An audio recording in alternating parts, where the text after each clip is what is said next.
أشهد أن لا إله إلا الله وحده لا شريك له وأشهد أن محمدا عبده ورسوله أما بعد فأعوذ بالله من الشيطان الرجيم بسم الله الرحمن الرحيم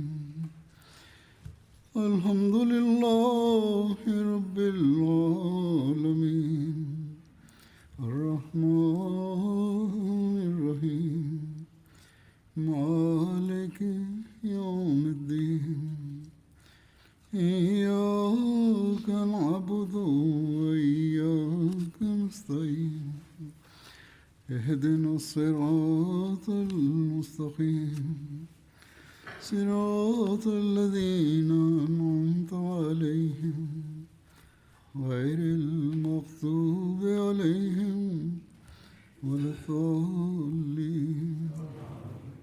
കഴിഞ്ഞ ഖുത്ബയിൽ തിരുനബി സല്ലല്ലാഹു അലൈഹി വസല്ലം സൈന്യത്തോടൊപ്പം നിശബ്ദമായി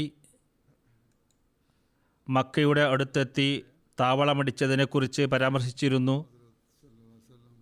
തിരുനബി 10,000 സ്ഥലങ്ങളിൽ തീ കത്തിക്കാനായി കൽപ്പിച്ചിരുന്നു. അബൂ സുഫിയാനും അദ്ദേഹത്തിൻ്റെ കൂട്ടാളികളും ഇത് കണ്ടപ്പോൾ വല്ലാതെ പരിഭ്രാന്തരായി. ഇതിൻ്റെ ചില വിശദാംശങ്ങൾ നേരത്തെ വിവരിച്ചിട്ടുണ്ട്. ഈ വിഷയത്തിൽ കൂടുതൽ വിശദാംശങ്ങൾ ഞാൻ നൽകുന്നതാണ്. ഹദ്റത്ത് മുസ്ലിം മൗദ് റളിയല്ലാഹു അൻഹു ഈ വിശദാംശങ്ങൾ ഒരു സ്ഥലത്ത് ഇപ്രകാരം വിവരിക്കുന്നു.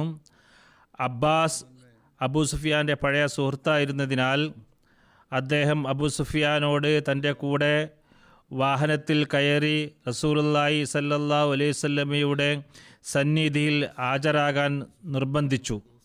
അങ്ങനെ അദ്ദേഹത്തിൻ്റെ കൈപിടിച്ച് ഒട്ടകപ്പുറത്ത് തൻ്റെ കൂടെ ഇരുത്തി ഒട്ടകത്തെ മുന്നോട്ട് നയിച്ചു.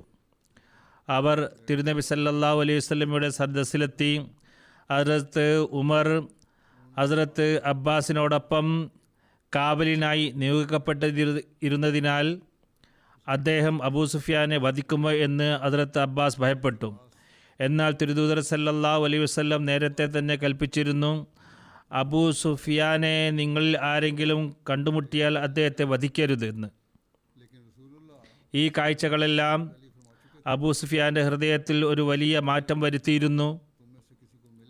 ഏതാനും വർഷങ്ങൾക്ക് മുമ്പ് ഞങ്ങൾ അള്ളാഹുവിൻ്റെ റസൂലിനെ സല്ലല്ലാഹു അലൈഹി വസല്ലം ഒരൊറ്റ അനുയായിയോടൊപ്പം മക്കയിൽ നിന്നും പുറത്തു പോകാൻ നിർബന്ധിതരാക്കിയെങ്കിലും ഇന്ന് വെറും 7 വർഷം പിന്നിട്ടപ്പോൾ തിരുനബി 10,000 പുണ്യവാന്മാരുമായി ഒരു ദ്രോഹവും അതിക്രമവും കൂടാതെ മക്കയെ നിയമപരമായി കീഴ്പ്പെടുത്തിയിരിക്കുന്നുവെന്നും മക്കക്കാർക്ക് അതിനെ നേരിടാൻ ശേഷിയില്ലെന്നും അബൂ സുഫിയാൻ കണ്ടു. അങ്ങനെ തിരുനബി സല്ലല്ലാഹു അലൈഹി വസല്ലമയുടെ സദസ്സിലെത്തുന്നതുവരെ ഈ ചിന്തകൾ കാരണവും ഭയം നിമിത്തവും അബൂ സുഫിയാൻ വിസ്മയഭരിതനായി പോയിരുന്നു. തിരുനബി സല്ലല്ലാഹു അലൈഹി വസല്ലം അദ്ദേഹത്തിൻ്റെ ഈ അവസ്ഥ കണ്ടപ്പോൾ ഹദ്റത്ത് അബ്ബാസിനോട് അബൂ സുഫിയാനെ കൂടെ കൊണ്ടുപോയി രാത്രി താങ്കളുടെ കൂടെ താമസിപ്പിക്കുവാനും രാവിലെ എൻ്റെ അടുക്കൽ കൊണ്ടുവരാനും കൽപ്പിച്ചു. അങ്ങനെ അബൂ സുഫിയാൻ രാത്രി ഹദ്റത്ത് അബ്ബാസിനോടൊപ്പം താമസിച്ചു. രാവിലെ അദ്ദേഹത്തെ തിരുനബി സല്ലല്ലാഹു അലൈഹി വസല്ലമയുടെ അടുക്കൽ കൊണ്ടുവന്നപ്പോൾ സുബഹി നമസ്കാരത്തിൻ്റെ സമയമായിരുന്നു. മക്കക്കാർക്ക് രാവിലെ എഴുന്നേറ്റ് നമസ്കരിക്കുന്നതിനെ കുറിച്ച് അറിവില്ലായിരുന്നു. വെള്ളം നിറച്ച പാത്രങ്ങളുമായി മുസ്ലിങ്ങൾ അങ്ങോട്ടും ഇങ്ങോട്ടും നടക്കുന്നത് അബൂ സുഫിയാൻ കണ്ടു. ചിലർ വുളു എടുക്കുന്നതും ചിലർ സഫായി നിൽക്കുന്നതും അദ്ദേഹത്തിന് കാണാൻ സാധിച്ചു. അപ്പോൾ ഒരുപക്ഷെ എനിക്കായി എന്തെങ്കിലും പുതിയ ശിക്ഷ വിധിച്ചിട്ടുണ്ടോ എന്ന് അബൂ സുഫിയാൻ കരുതി. അങ്ങനെ അദ്ദേഹം പരിഭ്രാന്തനായി ഹദ്റത്ത് അബ്ബാസിനോട് ഈ ആളുകൾ രാവിലെ എന്താണ് ചെയ്യുന്നത് എന്ന് ചോദിച്ചു. ഹദ്റത്ത് അബ്ബാസ് പറഞ്ഞു, താങ്കൾ ഭയപ്പെടേണ്ടതില്ല, ഈ ആളുകൾ നമസ്കരിക്കാൻ ഒരുങ്ങുകയാണ്. അതിനുശേഷം അബൂ സുഫിയാൻ ആയിരക്കണക്കിന് മുസ്ലിങ്ങൾ റസൂലുള്ളാഹി സ്വല്ലല്ലാഹു അലൈഹി വസല്ലമക്ക് പിന്നിൽ നിൽക്കുന്നതും അവിടുന്ന് റുക്കൂ ചെയ്യുമ്പോൾ എല്ലാവരും റുക്കൂ ചെയ്യുന്നതും തിരുനബി സുജൂദ് ചെയ്യുമ്പോൾ എല്ലാവരും സുജൂദ് ചെയ്യുന്നതും കണ്ടു. ഹസരത്ത് അബ്ബാസ് ഡ്യൂട്ടിയിൽ ആയതിനാൽ ജമാഅത്തായ നമസ്കാരത്തിൽ പങ്കുചേർന്നിരുന്നില്ല. അപ്പോൾ അബൂ സുഫിയാൻ അദ്ദേഹത്തോട് ചോദിച്ചു, ഇപ്പോൾ ഇവരെന്താണ് ചെയ്യുന്നത്? തിരുനബി സല്ലല്ലാഹു അലൈഹി വസല്ലം എന്താണോ ചെയ്യുന്നത് അത് തന്നെയാണ് ഈ ആളുകളും ചെയ്യുന്നതായി ഞാൻ കാണുന്നത്. അബ്ബാസ് പറഞ്ഞു, താങ്കൾ എന്തെല്ലാമാണ് ചിന്തിക്കുന്നത്? ഇത് നമസ്കാരം നിർവഹിക്കുകയാണ്. എന്നാൽ മുഹമ്മദ് റസൂലുള്ളാഹി സ്വല്ലല്ലാഹു അലൈഹി വസല്ലം അവരോട് ഭക്ഷണം കഴിക്കുന്നതും വെള്ളം കുടിക്കുന്നതും ഒഴിവാക്കാൻ കൽപ്പിച്ചാൽ ഈ ആളുകൾ ഭക്ഷണവും വെള്ളവും ഒഴിവാക്കും. അബൂ സുഫിയാൻ പറഞ്ഞു, ഞാൻ കിസ്രയുടെ ദർബാറും സീസറിൻ്റെ ദർബാറും കണ്ടിട്ടുണ്ട്. എന്നാൽ അവരുടെ ജനത അവരുടെ നേതാക്കന്മാരെ ഇത്രയധികം അനുസരിക്കുന്നതായി ഞാൻ കണ്ടിട്ടില്ല. മുഹമ്മദ് റസൂലുള്ളാഹി സ്വല്ലല്ലാഹു അലൈഹി വസല്ലമയുടെ ജമാഅത്ത് അദ്ദേഹത്തെ എത്രത്തോളം അനുസരിക്കുന്നുവോ അത്രത്തോളം മറ്റാരും അനുസരിക്കുന്നതായി ഞാൻ കണ്ടിട്ടില്ല. ഞാൻ തൻ്റെ സ്വന്തം ജനത്തിന് മാപ്പ് കൊടുക്കാൻ നബി തിരുമേനി സല്ലല്ലാഹു അലൈഹി വസല്ലമയോട് അപേക്ഷിക്കുകയില്ലേ എന്ന് ഹദ്റത്ത് അബ്ബാസ് അബൂ സുഫിയാനോട് ചോദിച്ചു. സുബൈ നമസ്കാരം കഴിഞ്ഞ ശേഷം ഹദ്റത്ത് അബ്ബാസ് അബൂ സുഫിയാനെ തിരുസന്നിധിയിലേക്ക് അനയിക്കുകയുണ്ടായി. തിരുനബി സല്ലല്ലാഹു അലൈഹി വസല്ലം അബൂ സുഫിയാനോട് ചോദിച്ചു, അബൂ സുഫിയാൻ, അള്ളാഹു അല്ലാതെ ആരാധ്യനായി മറ്റാരുമില്ലെന്ന് താങ്കൾക്ക് ഇനിയും ബോധ്യമായില്ലേ? എൻ്റെ മാതാപിതാക്കൾ അങ്ങക്ക് തണ്ടമായിരിക്കട്ടെ. അബൂ സുഫിയാൻ പറഞ്ഞു, അങ്ങ് എന്നും അങ്ങയുടെ ബന്ധുക്കളോടും ആർദ്രതയും അലിവും കാണിച്ചിട്ടുണ്ട്. അള്ളാഹുവിന് പുറമെ ആരാധ്യനായി മറ്റാരെങ്കിലും ഉണ്ടെങ്കിൽ അങ്ങേക്കെതിരിൽ ഞങ്ങൾക്ക് സഹായം കിട്ടിയേനെ. തിരുനബി സല്ലല്ലാഹു അലൈഹി വസല്ലം അബൂ സുഫിയാനോട് ചോദിച്ചു, അബൂ സുഫിയാൻ, ഞാൻ അള്ളാഹുവിൻ്റെ ദൂതനാണെന്ന് നിങ്ങൾക്ക് ഇനിയും ബോധ്യം വന്നില്ലേ? അബൂ സുഫിയാൻ പറഞ്ഞു, എൻ്റെ മാതാപിതാക്കൾ അങ്ങേക്ക് ബലിയായിരിക്കട്ടെ, ഇക്കാര്യത്തിൽ എനിക്കിപ്പോഴും സംശയമുണ്ട്. എന്നാൽ അബൂ സുഫിയാൻ സംശയിച്ചു നിന്നപ്പോഴും അദ്ദേഹത്തോടൊപ്പം മുസ്ലിം സൈന്യത്തിൻ്റെ വിവരങ്ങൾ അന്വേഷിച്ച് മക്കയിൽ നിന്നും പുറത്തു വന്ന അദ്ദേഹത്തിൻ്റെ 2 കൂട്ടാളികളിൽ ഒരാളായ ഹക്കീം ബിൻ ഹിസാം മുസ്ലിമായി. അതിനുശേഷം അബൂ സുഫിയാനും ഇസ്ലാം സ്വീകരിച്ചു. എങ്കിലും മക്ക വിജയം വരെയും അബൂ സുഫിയാൻ അന്തര വിശ്വസിച്ചിരുന്നില്ലെന്നാണ് തോന്നുന്നത്. വിശ്വാസം സ്വീകരിച്ച ശേഷം ഹക്കീം ബിൻ ഹിസാം ചോദിച്ചു, അള്ളാഹുവിൻ്റെ റസൂലെ സല്ലല്ലാഹു അലൈഹി വസല്ലം, താങ്കളുടെ ജനതയെ നശിപ്പിക്കാൻ വേണ്ടിയാണോ ഈ സൈന്യത്തെ താങ്കൾ കൊണ്ടുവന്നിരിക്കുന്നത്? തിരുനബി സല്ലല്ലാഹു അലൈഹി വസല്ലം പറഞ്ഞു, ഈ ആളുകൾ അതിക്രമം കാണിച്ചു, ഈ ആളുകൾ പാപം ചെയ്തു. നിങ്ങൾ ഹുദൈബിയയിൽ വെച്ച് ഉണ്ടാക്കിയ ഉടമ്പടി ലംഘിച്ചു. ഖുസാ ഗോത്രത്തിനെതിരെ അതിക്രൂരമായ യുദ്ധം ചെയ്തു. ദൈവം സമാധാനം നൽകിയ ഈ വിശുദ്ധ സ്ഥലത്ത് യുദ്ധം ചെയ്തു. ഹക്കീം പറഞ്ഞു, അള്ളാഹുവിൻ്റെ റസൂലെ സല്ലല്ലാഹു അലൈഹി വസല്ലം, താങ്കളുടെ ജനത അങ്ങനെ ചെയ്ത് ശരിയാണ്. പക്ഷേ മക്കയെ ആക്രമിക്കുന്നതിന് പകരം താങ്കൾ ഹവാസിൻ ഗോത്രത്തെ ആക്രമിക്കുകയായിരുന്നല്ലേ വേണ്ടത്? റസൂലുള്ളാഹി സല്ലല്ലാഹു അലൈഹി വസല്ലം പറഞ്ഞു, ആ ഗോത്രവും അതിക്രമികളാണ്. പക്ഷേ മക്കയുടെ വിജയം, ഇസ്ലാമിൻ്റെ ആധിപത്യം, ഹവാസിൻ ഗോത്രത്തിൻ്റെ പരാജയം എന്നിവയെല്ലാം എൻ്റെ കൈകളിലൂടെ ദൈവം പൂർത്തീകരിക്കും എന്ന് ഞാൻ പ്രതീക്ഷിക്കുന്നു. തുടർന്ന് അബൂ സുഫിയാൻ ചോദിച്ചു, മക്കക്കാർ വാള് ഉരുന്നില്ലെങ്കിൽ അവർക്ക് രക്ഷയുണ്ടാകുമോ? തീർച്ചയായും വീട്ടിലിരിക്കുന്നവർക്കെല്ലാം സുരക്ഷിതരായിരിക്കും. തിരുനബി മറുപടി പറഞ്ഞു. അബ്ബാസ് പറഞ്ഞു, അല്ലയോ പ്രവാചകരെ, അബൂ സുഫിയാന് സ്വന്തം കാര്യത്തിൽ വലിയ ഉത്കണ്ഠയുണ്ട്. മക്കക്കാരുടെ ഇടയിൽ തനിക്കുള്ള സ്ഥാനവും പദവിയും നിലനിർത്തപ്പെടുമോ എന്ന് അദ്ദേഹം ആഗ്രഹിക്കുന്നു. തിരുദൂതർ പറഞ്ഞു, കൊള്ളാം, അബൂ സുഫിയാൻ്റെ വീട്ടിൽ അഭയം തേടുന്നവരെല്ലാം രക്ഷയിലായിരിക്കുന്നതാണ്. വിശുദ്ധ കഅബയിൽ പ്രവേശിക്കുന്നവരും രക്ഷയിലായിരിക്കും. ആരെല്ലാം ആയുധം വെച്ച് കീഴടങ്ങുവോ അവരും രക്ഷയിലായിരിക്കും. വാതിലടച്ച് വീട്ടിലിരിക്കുന്നവരും രക്ഷയിലായിരിക്കും. ആരെല്ലാം ഹക്കീമിന് ഹിസാമിൻ്റെ വീട്ടിൽ താമസിക്കുന്നവോ അവരും രക്ഷയിലായിരിക്കും. ഈ വിശദാംശങ്ങളെല്ലാം തഫ്സീറുൽ ഖുർആനിൻ്റെ ആമുഖത്തിൽ രേഖപ്പെടുത്തിയിട്ടുണ്ട്. ഹദ്റത്ത് മസീഹ് അലൈഹി സ്വലാത്തു വസ്സലാം ഇതിനെക്കുറിച്ച് ഇപ്രകാരം പറയുന്നു: തിരുനബി സല്ലല്ലാഹു അലൈഹി വസല്ലമയുടെ കാലത്ത് അബൂ സുഫിയാൻ വളരെ ദുർബല ഹൃദയനും കുറഞ്ഞ വിവേകമുള്ളവനുമായിരുന്നു. പ്രവാചകൻ സല്ലല്ലാഹു അലൈഹി വസല്ലം മക്ക കീഴടക്കിയപ്പോൾ അദ്ദേഹത്തോട് ചോദിച്ചു, നിനക്ക് ഇപ്പോഴും മനസ്സിലായില്ലേ? ഇത് മനുഷ്യകരങ്ങളുടെ സൃഷ്ടിയല്ലെന്ന് നിനക്ക് ഇതുവരെ അറിഞ്ഞുകൂടെ? അതിന് മറുപടിയായി അദ്ദേഹം പറഞ്ഞു, അതെ, താങ്കളുടെ ദൈവം സത്യവാനാണെന്ന് ഇപ്പോൾ എനിക്ക് മനസ്സിലായി. ഈ വിഗ്രഹങ്ങളിൽ എന്തെങ്കിലും ശക്തി ഉണ്ടായിരുന്നെങ്കിൽ അവർ ഈ സമയത്ത് ഞങ്ങളെ സഹായിക്കുമായിരുന്നു.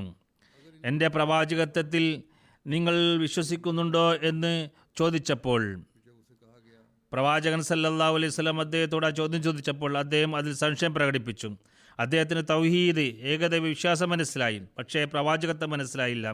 ചില ആളുകൾക്ക് വിവേകം കുറവായിരിക്കും.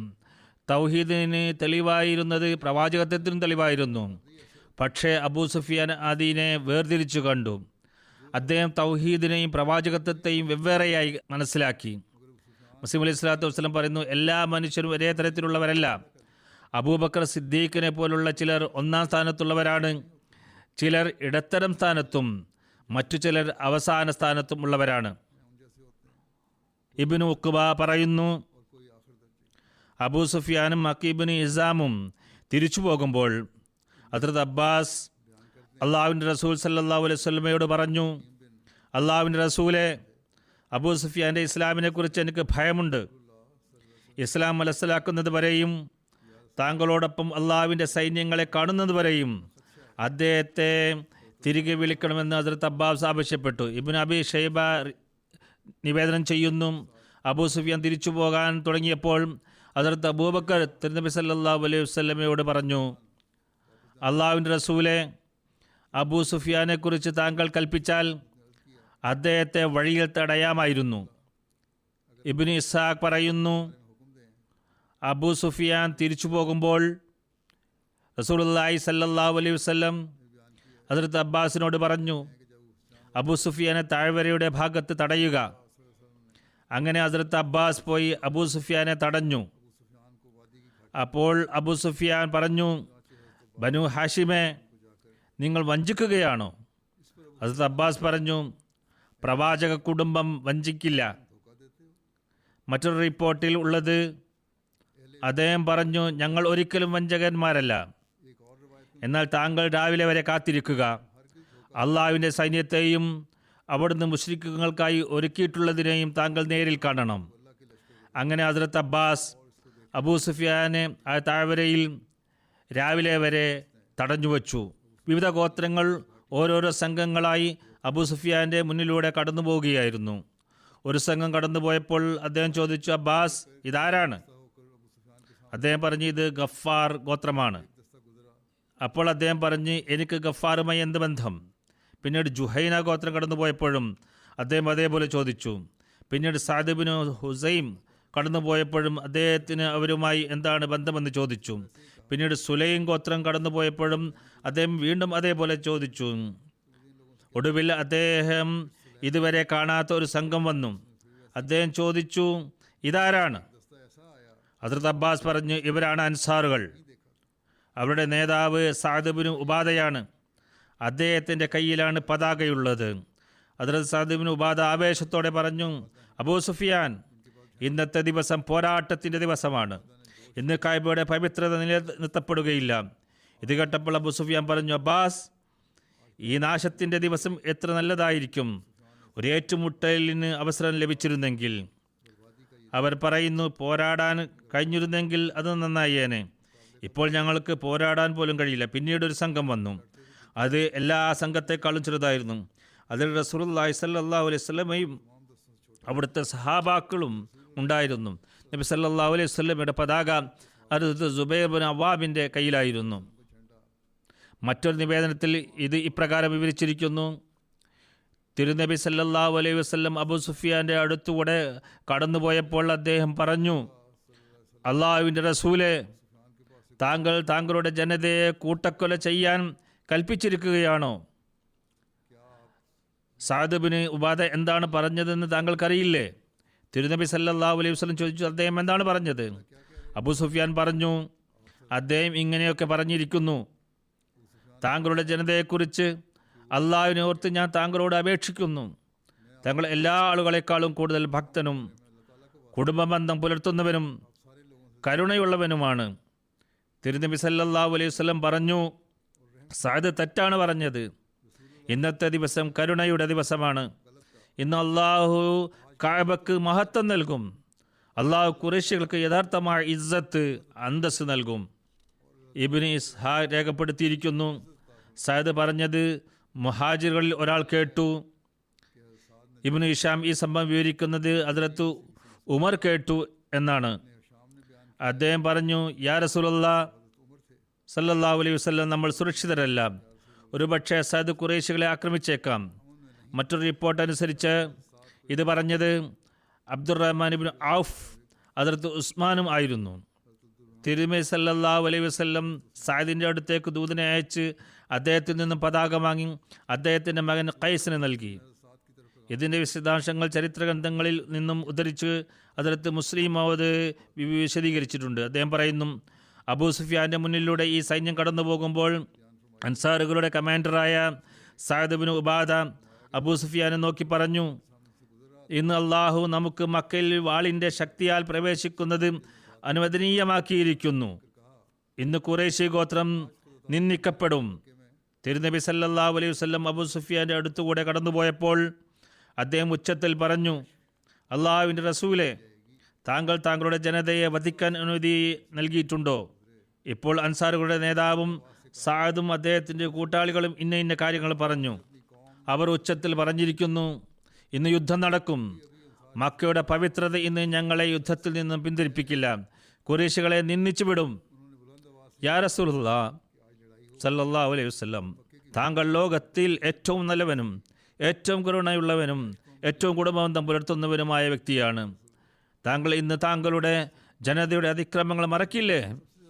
അബൂ സുഫിയാൻ്റെ ഈ പരാതിയും അപേക്ഷയും കേട്ടപ്പോൾ മക്കയുടെ തെരുവുകളിൽ മർദ്ദിക്കപ്പെടുകയും പീഡിപ്പിക്കപ്പെടുകയും വീടുകളിൽ നിന്നും സ്വത്തുക്കളിൽ നിന്നും പുറത്താക്കപ്പെടുകയും ചെയ്ത മുഹാജിറുകൾ പോലും വേദനിച്ചു. അവരുടെ ഹൃദയങ്ങളിലും മക്കയിലെ ആളുകളോട് ദയ തോന്നി. അവർ പറഞ്ഞു, അള്ളാഹുവിൻ്റെ റസൂലെ സല്ലല്ലാഹു അലൈഹി വസല്ലം, അൻസാറുകൾ മക്കക്കാരുടെ അതിക്രമങ്ങളെക്കുറിച്ച് കേട്ട സംഭവങ്ങൾ കാരണം ഇന്ന് ഞങ്ങൾക്കറിയില്ല അവർ ഖുറൈശികളോട് എങ്ങനെ പെരുമാറുമെന്ന്. തിരുനബി സല്ലല്ലാഹു അലൈഹി വസല്ലം പറഞ്ഞു, അബൂ സുഫിയാൻ, സഅദ് തെറ്റാണ് പറഞ്ഞത്. ഇന്ന് കരുണയുടെ ദിവസമാണ്. ഇന്ന് അള്ളാഹു ഖുറൈശികൾക്കും കഅബാലയത്തിനും ഇസ്സത്ത് നൽകും, അന്തസ്സ് നൽകും. പിന്നീട് അവിടുന്ന് ഒരു വ്യക്തിയെ ഹദ്റത്ത് സഅദിൻ്റെ അടുത്തേക്ക് അയച്ചു പറഞ്ഞു, താങ്കളുടെ പതാക താങ്കളുടെ മകനായ ഖൈസിന് നൽകുക. അവൻ താങ്കൾക്ക് പകരം അൻസാറുകളുടെ സൈന്യത്തിൻ്റെ കമാൻഡറായിരിക്കും. ഇങ്ങനെ അവിടുന്ന് മക്കക്കാരുടെ മനസ്സ് സന്തോഷിപ്പിച്ചും അൻസാറുകളുടെ ഹൃദയത്തിന് വേദന ഏൽക്കാതെ സംരക്ഷിക്കുകയും ചെയ്തു. ഖൈസിനെ കുറിച്ച് തിരുനബി സല്ലല്ലാഹു അലൈഹി വസല്ലമിന് പൂർണ്ണ വിശ്വാസമുണ്ടായിരുന്നു. കാരണം ഖൈസ് വളരെ മാന്യനായ ഒരു യുവാവായിരുന്നു. അദ്ദേഹത്തിന് ലഭിച്ചിരുന്ന ആദരവിൻ്റെയും മാന്യതയുടെയും ഉദാഹരണം ചരിത്രത്തിൽ രേഖപ്പെടുത്തിയിട്ടുണ്ട്. അദ്ദേഹത്തിന് മരണമാസന്നമായപ്പോൾ ചില ആളുകൾ അദ്ദേഹത്തെ സന്ദർശിക്കാൻ വന്നും ചിലർ വന്നില്ല. അതിനുള്ള കാരണം അദ്ദേഹത്തിൻ്റെ സുഹൃത്തുക്കളോട് അദ്ദേഹം ചോദിച്ചു, എൻ്റെ പരിചയക്കാരായ ചിലർ എന്നെ സന്ദർശിക്കാൻ വരാത്തത് എന്താണ്? അദ്ദേഹത്തിൻ്റെ സുഹൃത്തുക്കൾ പറഞ്ഞു, താങ്കൾ വളരെ ദാനശീലനാണ്. താങ്കൾ എല്ലാവർക്കും അവരുടെ ബുദ്ധിമുട്ടുള്ള സമയത്ത് കടം കൊടുക്കാറുണ്ട്. നഗരത്തിലെ ധാരാളം ആളുകൾ താങ്കൾക്ക് പണം നൽകാനുണ്ട്. ഒരുപക്ഷെ താങ്കൾക്ക് ഇപ്പോൾ പണത്തിൻ്റെ ആവശ്യമുണ്ടായിരിക്കും. ഇവിടെ വന്നാൽ അവരിൽ നിന്ന് പണം ചോദിക്കുമോ എന്ന് ഭയന്നാണ് അവർ വരാത്തത്. അദ്ദേഹം പറഞ്ഞു, ഓഹോ, എൻ്റെ സുഹൃത്തുക്കൾ അനാവശ്യമായി വിഷമിച്ചു. ഖൈസിൽ നിന്നും ആർക്കെങ്കിലും കടമുണ്ടെങ്കിൽ അത് ഒഴിവാക്കിയിരിക്കുന്നു എന്ന് എൻ്റെ പേരിൽ നഗരത്തിൽ മുഴുവനും അറിയിക്കുക. ഇത് കേട്ടപ്പോൾ ധാരാളം ആളുകൾ അദ്ദേഹത്തെ സന്ദർശിക്കാമെന്നു. ജനബാഹുല്യം കാരണം അദ്ദേഹത്തിൻ്റെ വീടിൻ്റെ പടികൾ പോലും ഒടിഞ്ഞുപോയി. ഇബ്നു അബീ ഷൈബ നിവേദനം ചെയ്യുന്നു, ഹദ്റത്ത് അബ്ബാസ് പറഞ്ഞു, അള്ളാഹുവിൻ്റെ റസൂലെ സല്ലല്ലാഹു അലൈഹി വസല്ലം, ഞാൻ മക്കയിലെ ആളുകളുടെ അടുത്തേക്ക് പോയി അവരെ ക്ഷണിക്കാനും അവർക്ക് താങ്കളുടെ സുരക്ഷ നൽകുവാനും താങ്കൾ എനിക്ക് അനുവാദം നൽകുമോ? അങ്ങനെ അദ്ദേഹം തിരുനബി സല്ലല്ലാഹു അലൈഹി വസല്ലമയുടെ വെളുത്ത ഷഹബ എന്നറിയപ്പെടുന്ന കോവർ കഴുതയുടെ പുറത്ത് കയറി യാത്രയായി. അദ്ദേഹം മക്കയിൽ പ്രവേശിച്ച് പറഞ്ഞു, മക്കക്കാരെ, നിങ്ങൾ ഇസ്ലാം സ്വീകരിക്കുക, വിജയം ലഭിക്കുന്നതാണ്. മോക്ഷം ലഭിക്കുന്നതാണ്. നിങ്ങൾക്ക് നേരിടാൻ ശേഷിയില്ലാത്തത്ര വലിയൊരു സൈന്യം നിങ്ങളുടെ അടുത്തേക്ക് വന്നിരിക്കുന്നു. ഹസ്രത്ത് മുസ്ലിം മൗദ് വിവരിക്കുന്നു, സൈന്യം കടന്നുപോയപ്പോൾ ഹസ്രത്ത് അബ്ബാസ് അബൂ സുഫിയാനോട് പറഞ്ഞു, ഇത് നോക്കൂ. വിവരിച്ചതുപോലെ സൈന്യം മുന്നിലൂടെ കടന്നു പോവുകയായിരുന്നു. ഹസ്രത്ത് അബ്ബാസ് അബൂ സുഫിയാനോട് പറഞ്ഞു, ഇപ്പോൾ താങ്കളുടെ വാഹനം വേഗത്തിൽ ഓടിച്ച് മക്കയിലെത്തുക. മുഹമ്മദ് റസൂലുള്ളാഹി സ്വല്ലല്ലാഹു അലൈഹി വസല്ലം വന്നിരിക്കുന്നുവെന്നും അദ്ദേഹം മക്കയിലെ ആളുകൾക്ക് ഈ രൂപത്തിൽ സുരക്ഷ നൽകിയിരിക്കുന്നുവെന്നും അവരെ അറിയിക്കുക. അപ്പോൾ അബു സുഫിയാൻ തൻ്റെ മനസ്സിൽ സന്തോഷിച്ചു, താൻ മക്കയിലെ ആളുകളുടെ രക്ഷയ്ക്കുള്ള വഴി കണ്ടെത്തിയല്ലോ എന്ന്. ഇസ്ലാമിൻ്റെ ആരംഭം മുതൽ മുസ്ലിങ്ങളോട് വെറുപ്പും വിദ്വേഷവും പുലർത്താൻ ആളുകളെ പ്രേരിപ്പിച്ചുകൊണ്ടിരുന്ന അദ്ദേഹത്തിൻ്റെ ഭാര്യ ഹിന്ദ, അവർ കാഫിറായിരുന്നിട്ടും ധീരയായ ഒരു സ്ത്രീയായിരുന്നു. മുന്നോട്ട് വന്ന് തൻ്റെ ഭർത്താവിൻ്റെ താടിയിൽ പിടിച്ച് മക്കക്കാരോട് വിളിച്ചു പറയാൻ തുടങ്ങി, വരൂ, ഈ വൃദ്ധനായ വിഡ്ഢിയെ കൊല്ലുക. കാരണം നിങ്ങൾ പോയി നിങ്ങളുടെ ജീവനും നിങ്ങളുടെ നഗരത്തിൻ്റെ ബഹുമാനത്തിനു വേണ്ടി പോരാടി മരിക്കാൻ ഉപദേശിക്കുന്നതിന് പകരം ഇദ്ദേഹം നിങ്ങൾ സമാധാനം പ്രഖ്യാപിക്കുകയാണ്. അവരുടെ ഈ പ്രവൃത്തി കണ്ട് അബൂ സുഫിയാൻ പറഞ്ഞു, വിഡ്ഢി, ഇത് അത്തരം കാര്യങ്ങൾ സംസാരിക്കാനുള്ള സമയമല്ല. നീ പോയി നിന്റെ വീട്ടിൽ ഒളിച്ചിരിക്കുക. അറബ് ദേശത്തുള്ള ആർക്കും നേരിടാൻ ശേഷിയില്ലാത്ത ഒരു സൈന്യത്തെ ഞാൻ കണ്ടുവന്നിരിക്കുന്നു. ഇസ്ലാമിക സൈന്യം മക്കയിൽ പ്രവേശിച്ച സംഭവം രേഖപ്പെടുത്തിയിരിക്കുന്നു. ബുഖാരിയിൽ ഹസ്രത്ത് ഉർവയിൽ നിന്നും ഉദ്ധരിക്കപ്പെട്ടിരിക്കുന്നു. തിരുനബി സല്ലല്ലാഹു അലൈഹി വസല്ലം ഹസ്രത്ത് സുബൈറിനോട് മക്കയുടെ ഉയർന്ന ഭാഗമായ ഖദാ വഴി പ്രവേശിക്കാൻ കൽപ്പിച്ചു. അദ്ദേഹം തൻ്റെ പതാക ഹജൂനിൽ നാട്ടുകയും തിരുനബി വരുന്നതുവരെ സ്ഥലം വിട്ടുപോകാതിരിക്കുകയും ചെയ്യുക എന്ന് പറഞ്ഞു. ഹജൂൻ എന്നത് തായ്വരയായ മുഹസബിൻ്റെ ഭാഗത്തുള്ളൊരു മലയാണ്. അത് ബൈത്തുള്ളായിൽ നിന്നും 1.5 മൈൽ അകലെയാണ്. ഹദ്റത്ത് ഖാലിദ് ബിൻ വലീദ് സൈന്യത്തിൻ്റെ വലതുവശത്തെ നയിക്കാൻ നിയോഗിക്കപ്പെട്ട ആളായിരുന്നു. അദ്ദേഹത്തിൻ്റെ സൈന്യത്തിൽ അസ്ലം, സുലൈം, ഗിഫാർ, മുസൈന, ജുഹൈന എന്നീ ഗോത്രങ്ങൾ ഉൾപ്പെട്ടിരുന്നു. തിരുനബി സല്ലല്ലാഹു അലൈഹി വസല്ലം അവരോട് മക്കയുടെ താഴ്ന്ന പ്രദേശത്തായ ലീത്ത് വഴി പ്രവേശിക്കാൻ കൽപ്പിച്ചു. അടുത്തുള്ള വീടുകളുടെ അടുത്ത് പതാക സ്ഥാപിക്കാനും അവിടുന്ന് കൽപ്പിച്ചു. തിരുനബി സല്ലല്ലാഹു അലൈഹി വസല്ലം കാലാൾപ്പടയുടെ നേതൃത്വം ഹദ്റത്ത് അബൂ ഉബൈദ ബിൻ ജറാഹിന് ഏൽപ്പിച്ചു. തൻ്റെ നേതാക്കന്മാരോട് യുദ്ധത്തിൽ നിന്നും വിട്ടുനിൽക്കുവാനും യുദ്ധം ചെയ്യരുതെന്നും അവിടുന്ന് കൽപ്പിച്ചിരുന്നു. അവരുമായി യുദ്ധം ചെയ്യുന്നവരുമായി മാത്രം പോരാടുക എന്നും കൽപ്പിച്ചിരുന്നു. ഇബ്നു ഇസ്ഹാഖ് എഴുതുന്നു, സഫ്വാൻ, ഇക്രിമ, സുഹൈൽ എന്നിവർ തിരുദൂതർ സല്ലല്ലാഹു അലൈഹി വസല്ലമയോട് യുദ്ധം ചെയ്യാൻ ആളുകളെ വിളിച്ചു. അവർ ആളുകളെ മിനയുടെ വഴിയിലുള്ള മക്കയിലെ ഒരു പ്രസിദ്ധമായ മലയായ ഖന്തമയിൽ ഒരുമിച്ച് കൂട്ടി. ഖുറൈശികളും ബനൂ ബക്കറും ഹുസൈലും അവരുടെ അടുത്ത് ഒരുമിച്ച് കൂടിയിരുന്നു. അവർ ആയുധം ധരിച്ചിരുന്നു. മുഹമ്മദ് സല്ലല്ലാഹു അലൈഹി വസല്ലം ഒരിക്കലും ശക്തിയോടെ മക്കയിൽ പ്രവേശിക്കില്ലെന്ന് അവർ അള്ളാഹുവിൻ്റെ പേരിൽ സത്യം ചെയ്തു. ബനു ദീൽ, അതായത് ബനു ബക്കറിലെ ഒരാളായ ജുമാഷ് ബിൻ ഖൈസ് തിരുനബി സല്ലല്ലാഹു അലൈഹി വസല്ലമയുടെ വരവിനെ കുറിച്ച് കേട്ടപ്പോൾ തൻ്റെ ആയുധം ശരിയാക്കാൻ തുടങ്ങി. അദ്ദേഹത്തിൻ്റെ ഭാര്യ അദ്ദേഹത്തോട് ചോദിച്ചു, ഈ ഒരുക്കം എന്തിനാണ്? അദ്ദേഹം പറഞ്ഞു, മുഹമ്മദും അദ്ദേഹത്തിൻ്റെ അനുയായികൾക്കും വേണ്ടി. ആ സ്ത്രീ പറഞ്ഞു, അള്ളാഹുവാണേ സത്യം, ഇന്ന് മുഹമ്മദ് സല്ലല്ലാഹു അലൈഹി വസല്ലം അദ്ദേഹത്തെയും അദ്ദേഹത്തിൻ്റെ അനുയായികളെയും മുന്നിൽ ഒന്നും പിടിച്ചു നിൽക്കുകയില്ല. അവർ ബുദ്ധിയുള്ള ഒരു സ്ത്രീയായിരുന്നു. ജുമാഷ് ബിൻ ഖൈസ് വളരെ അഹങ്കാരത്തോടും പരിഹാസത്തോടും കൂടി പറഞ്ഞു, അവരിൽ ഒരാളെ നിന്റെ മുന്നിൽ ഹാജരാക്കാൻ കഴിയുമെന്ന് ഞാൻ പ്രതീക്ഷിക്കുന്നു. അതായത് ഒരു മുസ്ലിമിനെ അടിമയായി കൊണ്ടുവരും. നിനക്കൊരു സേവകൻ്റെ ആവശ്യമുണ്ടല്ലോ, ഞാൻ നിനക്കൊരു അടിമയെ കൊണ്ടുവരും. ആ സ്ത്രീ പറഞ്ഞു, നിങ്ങൾക്ക് നാശം, അങ്ങനെ ചെയ്യരുത്. മുഹമ്മദ് റസൂലുള്ളാഹി സ്വല്ലല്ലാഹു അലൈഹി വസല്ലമയുമായി പോരാടരുത്. അള്ളാഹുവാണ് സത്യം, നിന്റെ അഭിപ്രായം ശരിയല്ല. താങ്കൾ മുഹമ്മദിനെയും അദ്ദേഹത്തിൻ്റെ അനുയായികളെയും കണ്ടിരുന്നെങ്കിൽ നന്നായിരുന്നു. ജുമാഷ് പറഞ്ഞു, നീ ഉടൻ തന്നെ കാണും. പിന്നീട് അദ്ദേഹം സഫ്വാനോടും ഇക്രിമയോടും സുഹൈലിനോടും ഒപ്പം ഖന്തമയിലേക്ക് പോയി. തിരുനബി സല്ലല്ലാഹു അലൈഹി വസല്ലം കൽപ്പിച്ച വഴിയിലൂടെ ഹസ്രത്ത് ഖാലിദ് ബിൻ വലീദ് അവിടെ നിന്ന് പ്രവേശിച്ചപ്പോൾ അദ്ദേഹത്തെ പ്രവേശിക്കുന്നതിൽ നിന്നും തടയുകയും ആയുധങ്ങൾ ഉയർത്തിക്കാണിക്കുകയും അമ്പെയ്യുകയും ചെയ്ത ഒരു സംഘത്തെ അദ്ദേഹം കണ്ടു. അവർ പറഞ്ഞു, നിങ്ങൾക്ക് ഇവിടെ ശക്തിയോടെ പ്രവേശിക്കാൻ കഴിയില്ല. ഹസ്രത്ത് ഖാലിദ് തൻ്റെ കൂട്ടാളികളെ വിളിച്ചു, മുശ്രിക്കുകളുമായി യുദ്ധം ചെയ്തു. ബനു ബക്കറിലെ 20 ഹുസൈലിലെ 3-4 ആളുകളും കൊല്ലപ്പെട്ടു. ഇബ്നു ഇസാഖിൻ്റെ അഭിപ്രായത്തിൽ മുശ്രിക്കുകളിൽ 12-13 ആളുകൾ കൊല്ലപ്പെട്ടു. അവർക്ക് കനത്ത തോൽവി ഏറ്റുവാങ്ങേണ്ടി വന്നു. അവരെല്ലായിടത്തും ചിതറിയോടി. ഒരു കൂട്ടം ആളുകൾ മലകളിലേക്കോടി. വലിയ അഹങ്കാരത്തോടെ തൻ്റെ ഭാര്യയ്ക്ക് മറുപടി നൽകിയിരുന്ന ജുമാഷ് ബിൻ ഖൈസ് അവിടെ നിന്ന് ഓടി വീട്ടിലെത്തി ഭാര്യയോട് വാതിലടക്കാൻ പറഞ്ഞു. ഭാര്യ ഭർത്താവിനോട് ചോദിച്ചു, താങ്കളുടെ അവകാശവാദങ്ങൾ എവിടെ പോയി? താങ്കൾ ഇപ്പോൾ അടിമയെ കൊണ്ടുവരുമെന്ന് പറഞ്ഞിരുന്നല്ലോ. അപ്പോൾ അദ്ദേഹം ക്ഷമാപണ സ്വരത്തിൽ മറുപടി പറയുകയും ചില കവിതകൾ ചൊല്ലിക്കേൾപ്പിക്കുകയും ചെയ്തു. അതിൻ്റെ ആശയം ഇപ്രകാരമായിരുന്നു: സഫ്വാനും ഇക്രിമയും ഓടിപ്പോയപ്പോൾ ഖന്തമിലെ യുദ്ധം നീ തന്നെ കണ്ടിരുന്നെങ്കിൽ വാളുകൾ അവരെ സ്വാഗതം ചെയ്തു.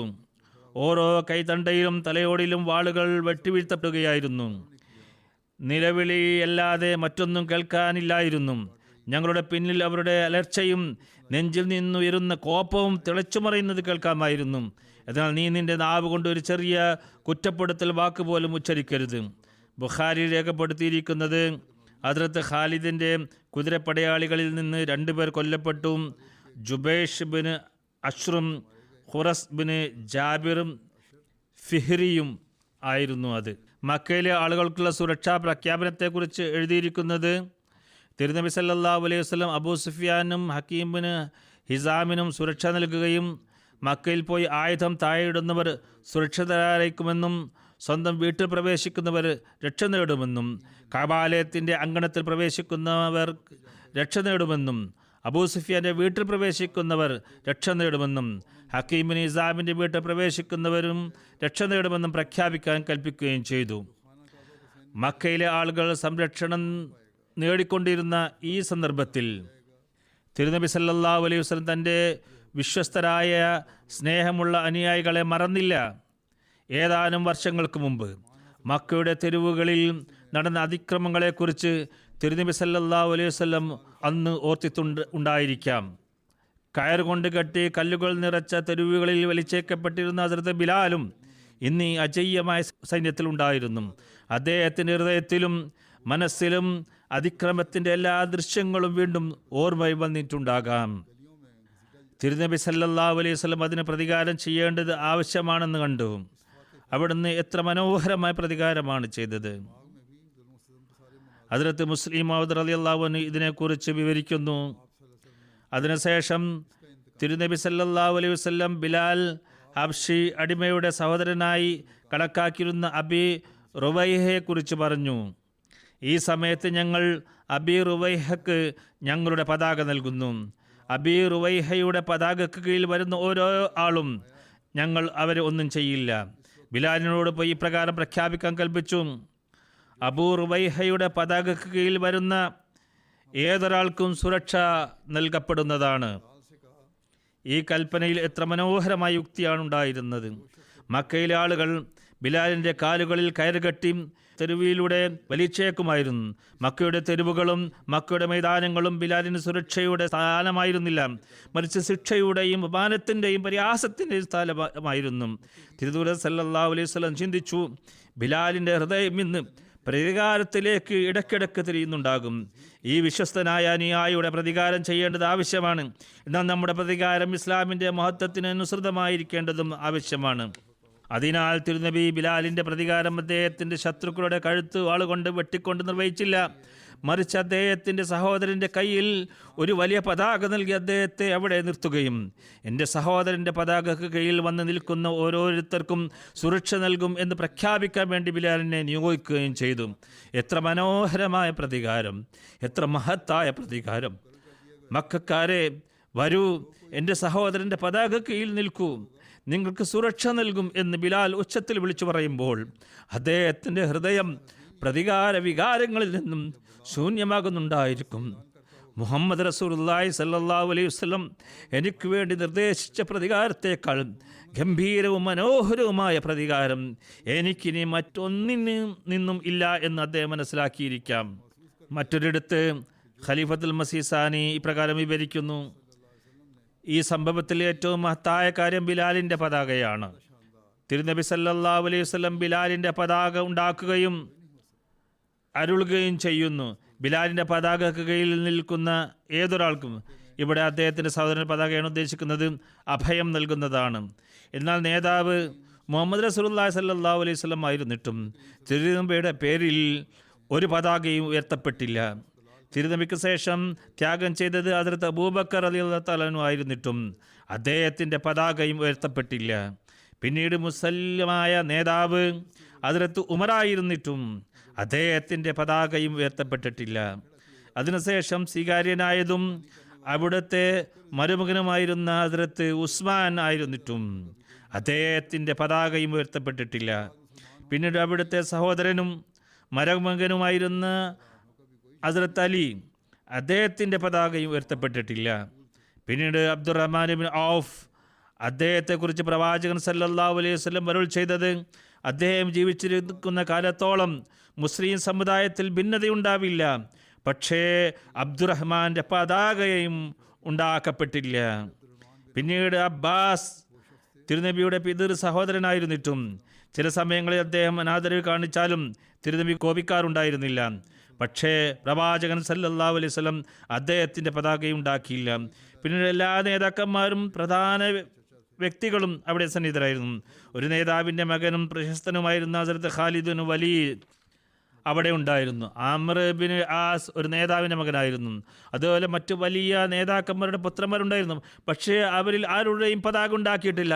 പതാക ഉണ്ടാക്കപ്പെട്ടത് ബിലാലിൻ്റെ പേരിൽ മാത്രം. എന്ത് കാരണം കൊണ്ടായിരുന്നു അത്?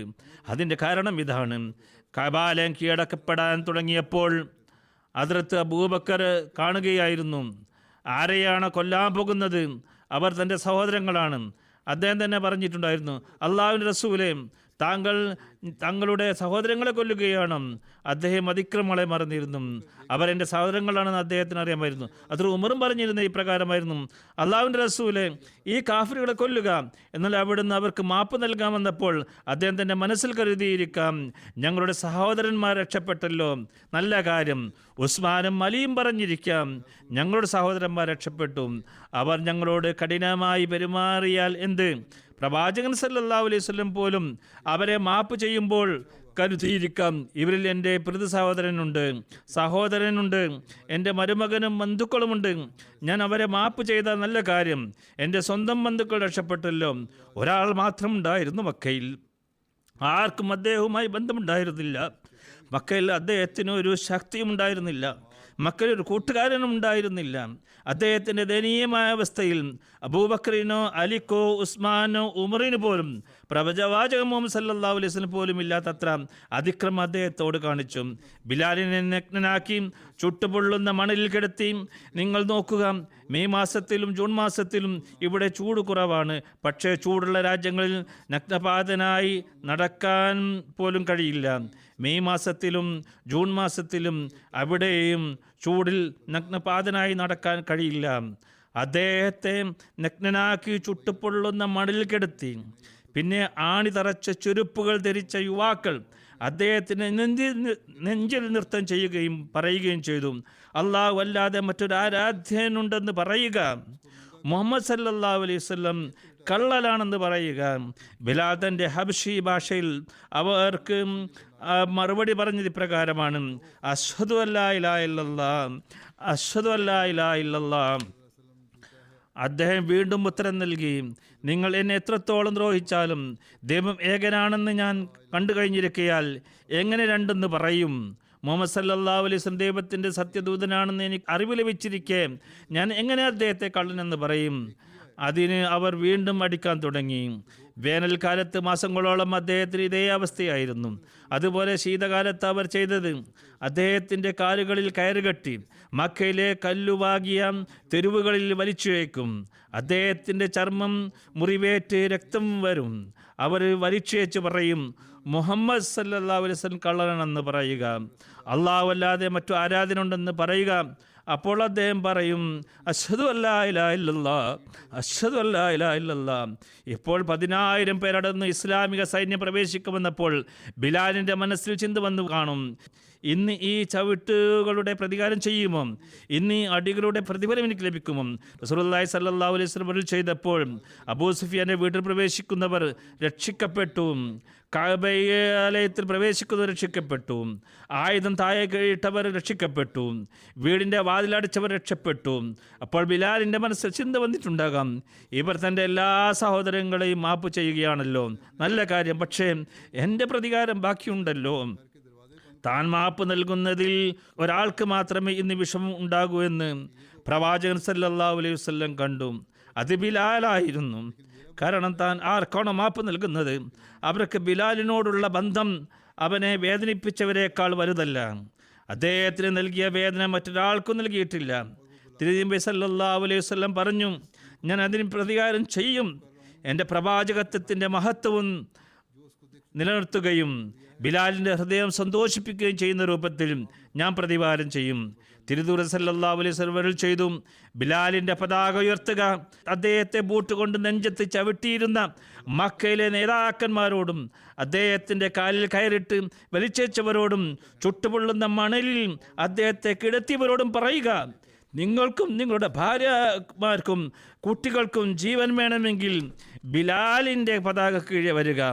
ലോകം സൃഷ്ടിക്കപ്പെട്ട നാൾ മുതൽ, മനുഷ്യന് ശക്തി ലഭിച്ച നാൾ മുതൽ, ഒരാൾ മറ്റൊരാളിൽ നിന്ന് തൻ്റെ രക്തത്തിന് പ്രതികാരം ചെയ്യാൻ തയ്യാറാവുകയും അവന് ശക്തി ലഭിക്കുകയും ചെയ്ത നാൾ മുതൽ ഇതുപോലൊരു മഹത്തായ പ്രതികാരം ഒരു മനുഷ്യനും ചെയ്തിട്ടില്ലെന്ന് ഞാൻ കരുതുന്നു. കഅബാലയത്തിന് മുന്നിലെ മൈതാനത്ത് ബിലാലിൻ്റെ പതാക താട്ടിയപ്പോൾ ബിലാലിനെ കാലുകൊണ്ട് ചവിട്ടുകയും മുഹമ്മദ് സല്ലല്ലാഹു അലൈഹി വസല്ലം കള്ളനാണെന്ന് പറയാനും നിർബന്ധിച്ചിരുന്ന അറബിയിലെ നേതാക്കന്മാർ ഓടി വന്ന് തങ്ങളുടെ ഭാര്യമാരുടെയും കുട്ടികളുടെയും കൈ പിടിച്ച് ബിലാലിൻ്റെ പതാക കീഴിൽ വന്ന് തങ്ങളുടെ ജീവൻ രക്ഷിക്കാൻ യാചിക്കുമ്പോൾ അപ്പോൾ ബിലാലിൻ്റെ ഹൃദയവും ജീവനും മുഹമ്മദ് റസൂലുള്ളാഹി സ്വല്ലല്ലാഹു അലൈഹി വസല്ലമക്ക് എത്രത്തോളം സമർപ്പിക്കപ്പെട്ടിരിക്കും. അദ്ദേഹം പറഞ്ഞിരിക്കാം, ഈ കാഫിറുകളിൽ നിന്ന് ഞാൻ പ്രതികാരം വാങ്ങുമോ ഇല്ലയോ എന്ന് എനിക്കറിയില്ലായിരുന്നു, വാങ്ങാൻ കഴിയുമോ ഇല്ലയോ എന്നും അറിയില്ലായിരുന്നു. ഇപ്പോൾ പ്രതികാരം ചെയ്യപ്പെട്ടിരിക്കുന്നു. എൻ്റെ നെഞ്ചിൽ ആരുടെ കാലുകളാണോ പതിഞ്ഞത് അവരുടെ തലയെ എൻ്റെ കാൽക്കൽ താഴ്ത്തിയിരിക്കുന്നു. യൂസുഫിൻ്റെ പ്രതികാരത്തേക്കാൾ മഹത്തായിരുന്നു ഈ പ്രതികാരം. കാരണം യൂസുഫ് തൻ്റെ പിതാവിന് വേണ്ടി സഹോദരങ്ങൾക്കാണ് മാപ്പ് നൽകിയത്. ആർക്ക് വേണ്ടിയാണോ അദ്ദേഹം ചെയ്തത് അത് അദ്ദേഹത്തിൻ്റെ പിതാവായിരുന്നു. ആർക്കെതിരിലാണോ ചെയ്തത് അവർ അദ്ദേഹത്തിൻ്റെ സഹോദരന്മാരായിരുന്നു. എന്നാൽ മുഹമ്മദ് റസൂലുള്ളാഹി സ്വല്ലല്ലാഹു അലൈഹി വസല്ലം തൻ്റെ പ്രതി സഹോദരന്മാരെയും സഹോദരങ്ങളെയും ഒരു അടിമയുടെ ചെരുപ്പിൻ്റെ ബലത്തിൽ മാപ്പ് നൽകിയിരിക്കുന്നു. ഹദ്റത്ത് യൂസുഫിൻ്റെ പ്രതികാരം ഇതിനു മുമ്പിൽ എന്ത് വിലയാണ് കൽപ്പിക്കുന്നത്? ബലഹീനായ ഒരു വ്യക്തി, അദ്ദേഹത്തിൻ്റെ ബാഹ്യവും യൗവനവും ഖുറൈശി നേതാക്കന്മാരുടെ അടിമത്തത്തിൽ കഴിഞ്ഞു. അദ്ദേഹത്തിന് ഇങ്ങനെ ഒരു ആദരവും ബഹുമാനവും തിരുനബി സല്ലല്ലാഹു അലൈഹി വസല്ലം നൽകി. ഇതിന് സമാനമായി ഒന്ന് വിവരിച്ചതുപോലെ ലോക ചരിത്രത്തിൽ കാണാൻ കഴിയില്ല. ഇതെന്നും ഓർമ്മിക്കപ്പെടുന്നതാണ്.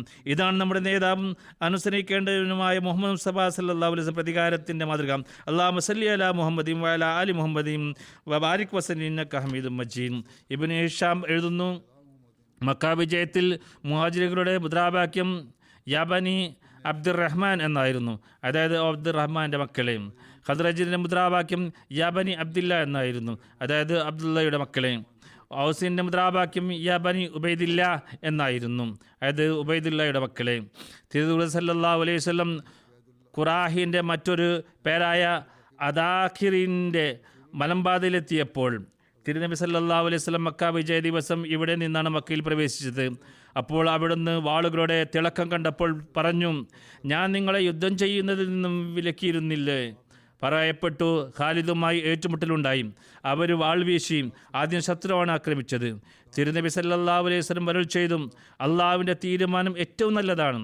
അതായത് അള്ളാഹു ഇന്ന് നിങ്ങൾക്ക് ശക്തിയുടെ ബലത്തിൽ കാഫിറുകളെ കാണിക്കാൻ ആഗ്രഹിക്കുകയാണ്. ശക്തിയുടെ ബലത്തിൽ മുസ്ലിങ്ങളെ മക്കയിൽ പ്രവേശിക്കുന്നതിൽ നിങ്ങൾക്ക് തടയാൻ കഴിയില്ല. ഇത് അള്ളാഹിൻ്റെ മാറ്റമില്ലാത്ത തീരുമാനമാണ്. ആർക്കും ഇതിനെ തടുക്കാൻ കഴിയില്ല. മക്കയിൽ പ്രവേശിക്കുന്നതിൻ്റെ പ്രാഥമിക വിവരങ്ങളാണിവ. ഇൻഷാ അല്ലാഹ് ഇതിനെക്കുറിച്ച് കൂടുതൽ വിവരങ്ങൾ അടുത്ത ഭാഗത്ത് നൽകുന്നതായിരിക്കും. ഇനി നമസ്കാരത്തിന് ശേഷം ഒരു ജനാദ നമസ്കാരം ഉണ്ടായിരിക്കും. അവരുടെ പേര് മുക്കറമ അമീന ഷഹനാസ് സാഹിബയാണ്. അവർ കഴിഞ്ഞ ദിവസം 57 വയസ്സിൽ മരണപ്പെട്ടു. ലാഹോറിലെ മുക്കറം ഇനാമുല്ല സാഹിബിൻ്റെ ഭാര്യയാണ്. ഇന്നാ ലില്ലാഹി വ ഇന്നാ ഇലൈഹി റാജിഊൻ. അവരുടെ കുടുംബത്തിൽ അഹമ്മദിയത്ത് വരുന്നത് അവരുടെ പിതാവ് മുക്കറം മുഹമ്മദ് ദീൻ സാഹിബിലൂടെയാണ്.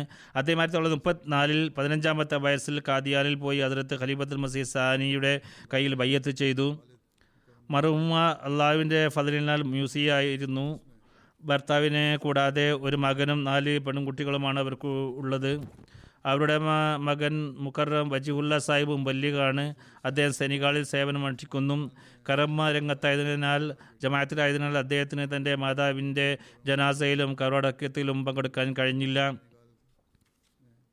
അവരുടെ മകൻ അതായത് മുറബി വജിഹുല്ല സാഹിബ് എഴുതുന്നു, എൻ്റെ ഉമ്മ വളരെ നല്ല സ്വഭാവമുള്ള ഒരു സ്ത്രീയായിരുന്നു. നമസ്കാരം, നോമ്പ് എന്നിവയിൽ നിഷ്ഠയുള്ളവരും ഖുർആൻ പതിവായി പാരായണം ചെയ്യുന്നവരുമായിരുന്നു. കുട്ടികളെ നന്നായി ശ്രദ്ധിക്കുകയും ചെയ്തിരുന്നു. ഖിലാഫത്ത് അഹമ്മദിയയോട് അവർക്ക് വളരെ സ്നേഹമായിരുന്നു. എന്തെങ്കിലും ബുദ്ധിമുട്ടുകളോ സന്തോഷങ്ങളോ ഉണ്ടായാൽ ഖലീഫ വക്തിന് കത്തെഴുതാൻ അവർ എന്നോട് പറയുമായിരുന്നു. അതിഥികളെ സന്തോഷിപ്പിക്കുകയും തൻ്റെ കഴിവിനേക്കാളും കൂടുതൽ അവർക്ക് സേവനം ചെയ്യുകയും ചെയ്തിരുന്നു. അഹമ്മദികളല്ലാത്ത അയൽക്കാരുമായി പോലും സ്നേഹത്തോടെയാണ് പെരുമാറിയിരുന്നത്. ചില അയൽക്കാർ എതിർപ്പ് പ്രകടിപ്പിച്ചിട്ടും അവരോട് അയൽക്കാർ എന്ന നിലയിൽ തൻ്റെ കടമകൾ അവർ എപ്പോഴും നിർവഹിച്ചിരുന്നു. അവരുടെ ഭർത്താവ് ഇനാമുല്ല സാഹിബ് പറയുന്നു, ഞാൻ അവരോടൊപ്പം വളരെ നല്ല ജീവിതം നയിച്ചു. ജീവിതകാലം മുഴുവൻ ജമാഅത്തിൻ്റെ സേവനം ചെയ്യാൻ സാധിച്ചപ്പോഴൊക്കെ അവർ എൻ്റെ പൂർണ്ണ പിന്തുണ നൽകി. ജമാഅത്തിൻ്റെ കാര്യത്തിന് വേണ്ടി രാത്രിയോ പകലോ വീട്ടിൽ നിന്നും പുറത്ത് നിൽക്കേണ്ടി വന്നാൽ പോലും അവർ ഒരിക്കലും പരാതിപ്പെട്ടില്ല. അവർ വളരെ നല്ല അതിഥി പ്രിയരായിരുന്നു. മരണത്തിൽ ഒരു മാസം മുമ്പ് പോലും ഏകദേശം 22 ജമാഅത്ത് അതിഥികൾക്ക് അവർ സ്വന്തമായി ഭക്ഷണം നൽകുകയുണ്ടായി. ദരിദ്രരെ അവർ കഴിയുന്നത്ര സഹായിച്ചിരുന്നു. ചന്തകൾ നൽകുന്നതിൽ തൻ്റെ മർഹൂമിങ്ങളുടെ പേരിൽ ചന്ത നൽകിയിരുന്നു. കുട്ടികളെ മികച്ച രീതിയിൽ വളർത്താൻ അവർ ശ്രമിച്ചു. ദീർഘകാലം അവർ തൻ്റെ ഹൽക്കയിലെ സെക്രട്ടറി മാലായി സേവനമനുഷ്ഠിച്ചു. മരണസമയത്തും അവർ ഇതേ സേവനത്തിൽ തന്നെയായിരുന്നു. അവരുടെ മൂത്ത സഹോദരൻ പറയുന്നു, എൻ്റെ സഹോദരി സ്നേഹമുള്ളവരും എല്ലാവരോടും വാത്സല്യം കാണിക്കുന്നവരുമായിരുന്നു. ചെറുപ്പം മുതൽ 5 നേര നമസ്കാരം കൃത്യമായി നിർവഹിക്കുന്നവരും തഹജ്ജുദ് നമസ്കരിക്കുന്നവരും ഖിലാഫത്തിനോട് വലിയ സ്നേഹം കാണിക്കുന്നവരുമായിരുന്നു. പതിവായി ഖുർആൻ പാരായണം ചെയ്യുകയും കുട്ടികളോടും കുടുംബത്തിലെ മറ്റു കുട്ടികളുടെയും വീടുകളിൽ പോവുകയും അവരെ നമസ്കാരം കൃത്യമായി നിർവഹിക്കാനും പാരായണം ചെയ്യാനും വിശുദ്ധ ഖുർആൻ പാരായണം ചെയ്യാനും ഉപദേശിക്കുമായിരുന്നു. ജമാഅത്തിൽ ഇല്ലാത്തവരുമായി പോലും അവർക്ക് നല്ല ബന്ധമായിരുന്നു. ഒരു അഹമ്മദി അല്ലാത്ത അയൽക്കാരി പറയുന്നു, എനിക്ക് അവരുമായി 20 വർഷത്തെ ബന്ധമുണ്ടായിരുന്നു. അവർ എന്നോട് സഹോദരിയെ പോലെയാണ് പെരുമാറിയിരുന്നത്. എൻ്റെ കുട്ടികളോടൊരു അമ്മയെപ്പോലെയായിരുന്നു അവർ പെരുമാറിയിരുന്നത്. എൻ്റെ കുട്ടികൾ അവരെ ഉമ്മീജി എന്നാണ് വിളിച്ചിരുന്നത്. എല്ലാ കാര്യങ്ങളിലും അവർ എനിക്ക് മികച്ച ഉപദേശം നൽകിയിരുന്നു. മാന്യരായ അഹമ്മദികളില്ലാത്തവരുമായി അവർക്ക് ബന്ധമുണ്ടായിരുന്നു. അവർ അതിനെ വിലമതിക്കുകയും ചെയ്തിരുന്നു. സദർ റച്ന ടൗൺ പറയുന്നു, മർഹൂമയുടെ മരണത്തോടെ ഞങ്ങളുടെ മജ്ലിസിൽ നിന്ന് വളരെ ആത്മാർത്ഥതയുള്ളതും ജമാഅത്ത് വ്യവസ്ഥയോട് കൂറുള്ളതുമായ ഒരു ലജ്നയാണ് പോയത്. ഏകദേശം 20 വർഷത്തോളം അവർ സെക്രട്ടറിമാരായി സേവനമനുഷ്ഠിക്കുമായിരുന്നു. വളരെ ആത്മാർത്ഥതയോടെയാണ് അവർ സേവനമനുഷ്ഠിച്ചത്. ജമാഅത്ത് പരിപാടികളിൽ അവർ സ്വയം മുന്നോട്ട് വന്നിരുന്നു. സാഹചര്യങ്ങൾ എങ്ങനെയായിരുന്നെങ്കിലും ആരെയും വെറും കൈയോടെ അവർ തിരിച്ചുവിടില്ല. വേനൽക്കാലത്ത് എല്ലാ വ്യാഴാഴ്ചയും അവർ നോമ്പ് അനുഷ്ഠിച്ചിരുന്നു എന്നും മറ്റു പെൺകുട്ടികളും മക്കളും എല്ലാം എഴുതിയിട്ടുണ്ട്. അവരുടെ വീട്ടിൽ ഏതെങ്കിലും പരിപാടി വെച്ചിരുന്നാൽ അവർ തുറന്ന മനസ്സോടെ അത് സ്വീകരിക്കുകയും അതിഥികളെ നന്നായി സൽക്കരിക്കുകയും ചെയ്തിരുന്നു. അള്ളാഹ് അവരുടെ മഗ്ഫിറത്തും കരുണയും കാണിക്കട്ടെ. ഞാൻ നേരത്തെ സൂചിപ്പിച്ച അവരുടെ മകനായ മുറബി കർമ്മരംഗത്തായതിനാൽ ജനാസയിൽ പങ്കെടുക്കാൻ കഴിഞ്ഞില്ല. അള്ളാഹു അദ്ദേഹത്തിന് ക്ഷമയും ധൈര്യവും നൽകട്ടെ. ആ കുട്ടികൾക്കെല്ലാം അവരുടെ പ്രാർത്ഥനകളുടെ അവകാശങ്ങളാക്കുകയും ചെയ്യട്ടെ.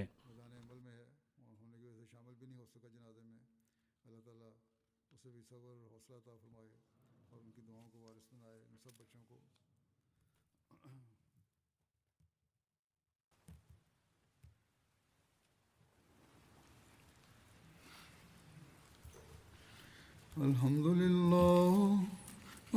لله نحمده ونستعينه ونستغفره ونؤمن به ونتوكل عليه ونعوذ بالله من شرور أنفسنا ومن سيئات أعمالنا من يهده الله فلا مضل له ومن يضلله فلا هادي له ونشهد أن لا إله إلا الله ونشهد أن محمدا عبده ورسوله عباد الله رحمكم الله إن الله يأمر بالعدل والإحسان وإيتاء ذي القربى وينهى عن الفحشاء